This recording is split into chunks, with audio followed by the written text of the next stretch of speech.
Ubos na nga ang bagong plaka para sa mga sasakyan, mauubusan na rin ng mai-issuing license cards o lisensya ang Land Transportation Office. Nakatutok si Maki Pulido.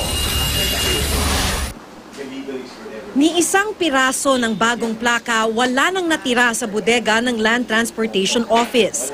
Kaya hanggat sabihin ng Commission on Audit na pwede nang bayaran ng LTO ang supplier na Power Plates Inc., wala munang plaka ang mga bagong biling sasakyan na umaabot sa 40,000 kada buwan.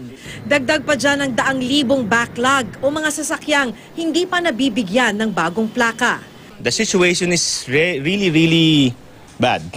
I mean, there are a lot of cars coming out of the casas without plates. Napakalaking question po ito sa seguridad. Paano po kung may mangyari sa kalsada at wala pong identifying mark ang mga plaka, ang mga sasakyan, lalong-lalo ng mga motorsiklo? Hindi muna naniningil ng bayad ang LTO para sa bagong plaka. May supply naman daw na 11 container. Yun lang nakatenga sa pier. Hindi mailabas ng supplier dahil hindi pa sila nababayaran sa dami ng question sa procurement process ng Motor Vehicle Modernization Program. We're still banking on the Supreme Court order na sinasabi yung questions about the funding is moot and academic.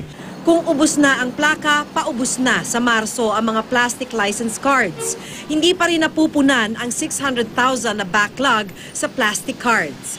Noong August 2015, pinagyabang ng LTO na masasagot na ang kakulangan sa plastic cards na isusupply ng kumpanyang All Cards. Pero nag-issue ng injunction ang Manila Regional Trial Court. Dahil dito, hindi na naman nabayaran ng supplier kaya't hindi na magde-deliver ng plastic cards. Pinag-aaralan ng LTO ang emergency purchase para makabili sila ng plastic cards bago magkaubusan.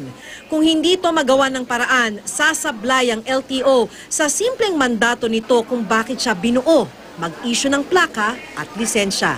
Maki Pulido, Nakatutok, 24 Oras.